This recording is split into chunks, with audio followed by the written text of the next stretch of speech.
fantastic day and welcome to your favorite personality program, The Stewardship. The program being inspired by the Office of Civic Engagement led by Honorable Olatubosun Oyintiloye. My name is David Ojo, and today's edition of Stewardship, I have with me a guest that has not been in the show before.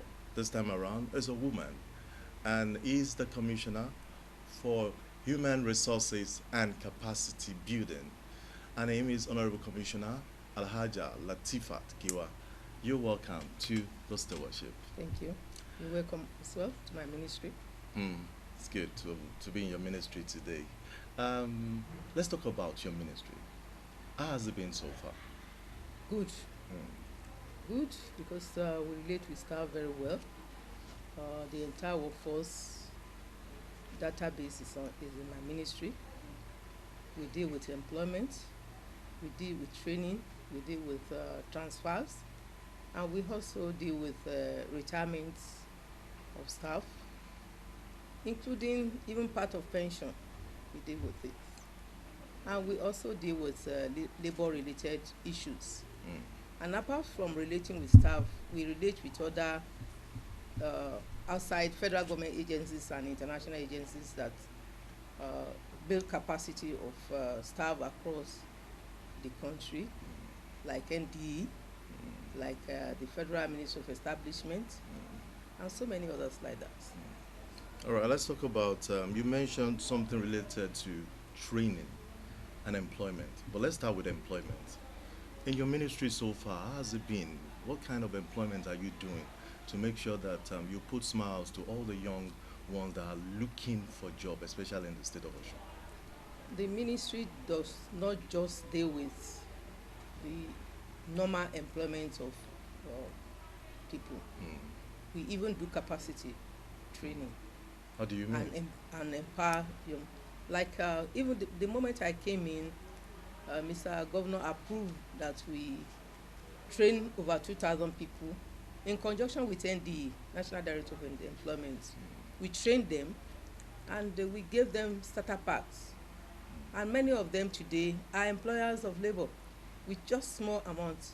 So that's part of what I refer to as employment. And we deal with employment of the general staff. The recent employment of over 3,000 teachers, the first part of 1,000 has just been concluded and they have already gotten their letter of employment. This in conjunction with Minister of Education. There's no MD that we employ without relating to, they have to relate with us. We have to tell the government, yes, we have provision for this, you can employ this so number, you cannot go above that. So there's no employment in any ministry that we don't get involved. Your ministry is under the Osun Job Center, and It's not under Osun Job Center. The Osun Job Center is all right. It's an annex of my It's ministry. an annex. Okay, let's put it that way. It's an annex, and there was a time, like 744 local governments, the employment. How has it been so far? Because we didn't hear anything about that again. That was the NDE federal government's projects, but my ministry supervises it in conjunction with NDE.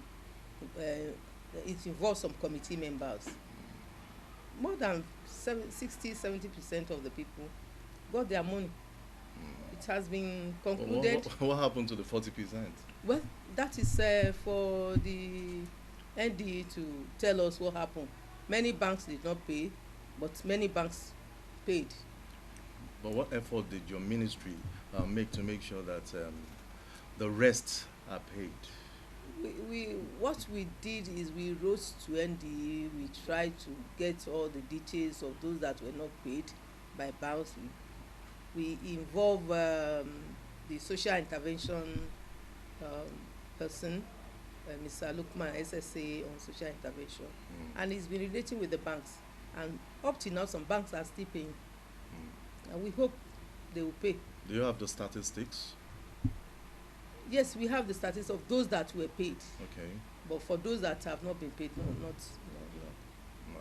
All right, let's talk about trainings because your ministry do train staffs, especially in the state of Osun. What has been a success story so far, especially in 3 years of the administration of Alhaji Goiga Oyetola? Yes, when I came in, this training was, especially before the present administration came in, there was no much training. But when I came in fact, within few months that I came in, we had graduation of drivers, of secretaries, admin secretaries, and of some other cadres of staff. And I put up a memo to the governor. I look at the past trainings that were done in the ministry. I look at what is being done at staff college in Sangisa. I got some other training materials from other people, from other agencies, and I sat down with my directors and the PS, and we came up with a training program for the year, which eventually we put across to Mr. Governor. He approved it. We hope before the middle of the year we'll be able to do some training. We are waiting for the cash backing. What kind of training are you talking about? What kind of We are training? talking of training, even including the executive, including the directors, directors, the PS, training everyone across the MDs, different kinds of trainings. And where are you taking them to, if I may ask? The We training. have a training school. Okay. We want to cut costs. We are trying to improve our training school. We have done some work there, and Mr. Governor has been there. Some of the activities of the government has been moved into the training school. We even rent out the training school to make some money for the government. For now, we have been able to assist the government to reduce costs that would have been given to outside. So we take them to that place to train them for now. Are you only training the executives, or you're training The entire staff, Hmm. the entire staff, Hmm. the permanent secretaries, the directors, even the institutions, we plan to train them. Hmm. And we are having our facilitators from across the state's tertiary institutions. So how will you get funds to do this training? Like I told you, we have a plan. We have already submitted a proposal to Mr. Governor. We are waiting for the fund. All right, if you're just joining us, we are talking to the Commissioner for Human Resources and Capacity Building, Honorable Commissioner Alhaja Latifat Giwa. And we'll be talking about the philosophy of the ministry, what the ministry has done so far, where it's projecting, and some of the challenges the ministry are facing at the moment. These are some of the issues that we'll definitely deliberate on our program today, the stewardship. Alhaja, you talked about labor-related issues, that your ministry is doing something on that. What do you mean? How do you mean?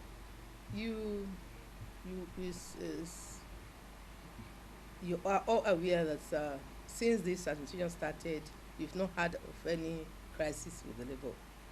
So we relate in conjunction with the head of service. We relate with labor for every aspect of their program. We support them. We support them to go for their meetings. We support them to whenever they need help.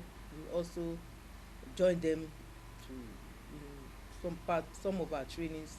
They are involved. So we've seen some retired staffs sometimes agitating for their pension. How did you manage that situation? Because we only see it coming. At the end of the day, we just say that they are being well taken care of. How do you do it? Because Mr. Governor releases funds as at when due. those ones that you usually see on the streets that want to agitate, they are always sponsored. Like Mr. Governor may release 900 million today, and by tomorrow morning, before they hear it, some of them will hear the news and they will still come out. So when we now go out to meet them at the gate, we now tell them, look, what do you actually want? This governor is already looking into your problems, is already settling your pension, the accumulated pensions. He has paid so much, and by the time we go out to explain to them, many of them just see them walk, they just walk away. And that has been the way we have been able to solve so many issues. So that's why they don't eventually, they just walk down one by one, and by the time we get there, we talk to them and they just disappear. All right, let's talk about welfareism of staffs, because I know that if you are training and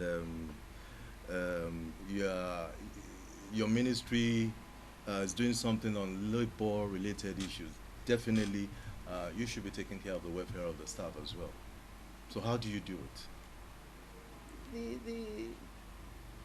Our state is about the first state that's agreed and is paying minimum wage. That's part of welfareism. This government, when he came in, he said, I will pay full salary. He's already paying it. You can see that before he came in, commercial activities were at the very low, and he started paying full salary, and he's paying full salary, and he will continue to pay full salary until the end of the term. And he promised that when he get back, he will still pay full salary, and this includes even the allowances.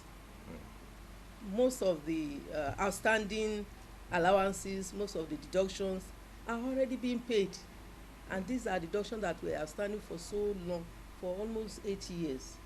He's already taking care of it. These are part of the welfareism I'm talking about. Leave allowances are being paid, promotions have been lifted. We are already doing all that, and I think the staff are happy with the governor. All right, just like you said about leave allowances and the rest, staff of the state government of Osun will talk about the refurbishing loan. People have not heard anything so far. What are you doing, or what's the government doing to make sure that they access this loan so that they can improve, because this is part of welfareism as well? I want to tell you that the fund for the loan is already put aside, and I'm sure it's just logistics. Some of them are yet to complete the forms, and they are just sorting it out, and as soon as they finish, they will assess the loan. The fund for it is already there. So question of assessment or there's no problem with that. They will soon assess it. How soon is the soon? They just need to complete the documentation. As soon as they do that, they'll be paid. All right, we're still talking about your ministry. You've given us some achievements that you've made so far. Is there any other achievement apart from what we've said so far? Yes, my ministry collaborates with international donors.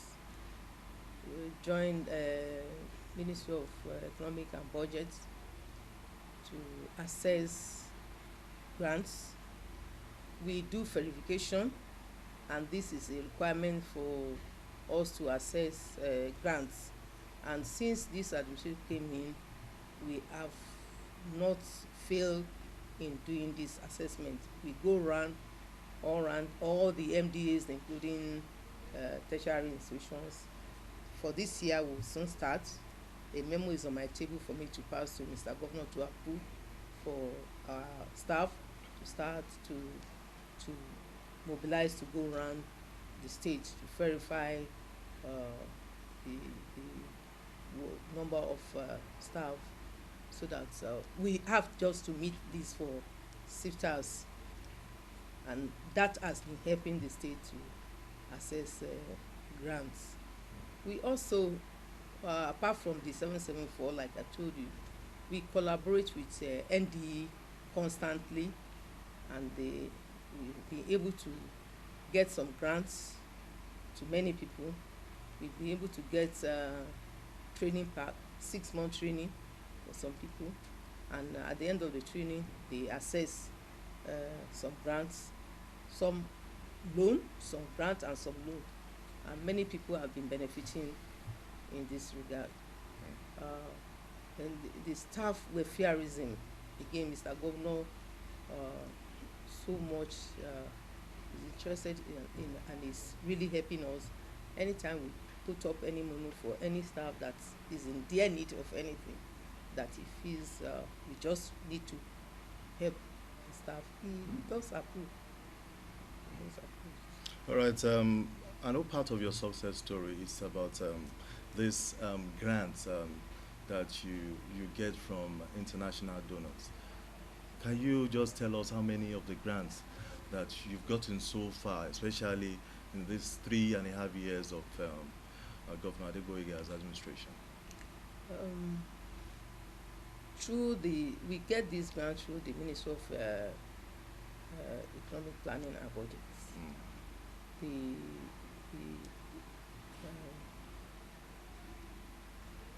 This IT, we got some IT materials from the international agency.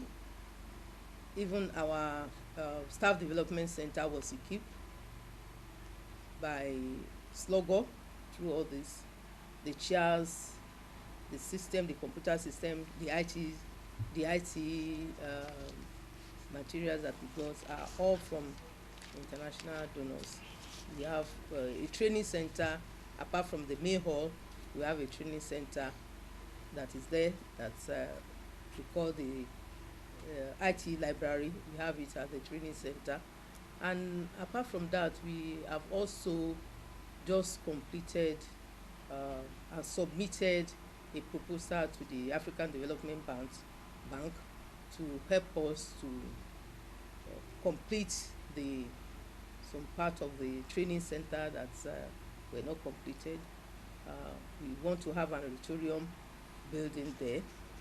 We want to make it a complete training school, and we also look forward to put up that place to be able to write JAMB for students to write JAMB in that place. All this, the proposal has been submitted to African Development. We are looking forward to that. Let's talk about IGR. All the ministries that we've visited so far, they're always proud to say that this is what they generate for the state government. Let's look at your own ministry. How do you generate IGR for the state government? By the name, Human Resources and Capacity Building. Okay. This is the ministry.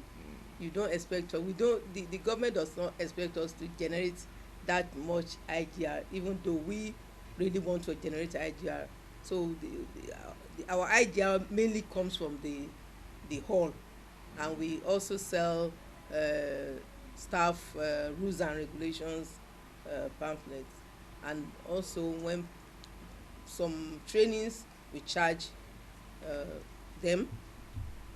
These are just little some, and apart from that, we also look at basically is a service ministry. All right. So our IGR is so small compared with other ministries. Compare with the Ministry of Works and the You rest. can't compare Ministry of Work, Water Resources, all that. All right, let's talk about there is no way you can be achieved. There's no way you have achievements without having challenges. What are the challenges that you face so far in this ministry?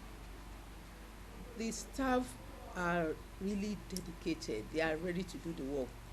The main challenge is cash backing for our approvals. Cash backing. Because like the training that I talk about, the proposal was done last year. We had to do it this year again. Mm. So the problem is cash backing, and it's not this ministry alone that is facing that problem. It's because of the problem generally. So our main problem is the cash backing, our approvals. What's your projection for this ministry in the next 4 or 5 years? Yes, like I did put up to the cabinet at the cabinet meeting that I want to look at this ministry not the way it is, not just by the name, but where a ministry that can say that, especially the training school, that can also join other ministries to make good money for the state IGR, to grow our IGR. If we are able to get the training school uh, done the way we have proposed, to get all the IT stuff there, to get the auditorium, to get the jam alone will fetch us a lot of money annually. So we are looking forward to Mr. Governor approving that proposal, and by the time he does that, I'm sure if they leave this ministry to even fund their program, we'll be able to do that. Alhaja Latifa Giwa, it's nice having a chat with you today on stewardship. I hope when next we'll call on you to give us some of the things that your ministry is doing, you'll be able to come on us, and we'll have this to do. All right, that is how far we can go on today's edition of Stewardship. My guest today has been the Commissioner for Human Resources and Capacity Building. My name is David Ojo, and special thanks once again to the Office of Civic Engagement, led by Honorable Olatubosun Oyintiloye, for making this wonderful program possible for you to see and watch. My name is David Ojo. See you next week, and bye for now.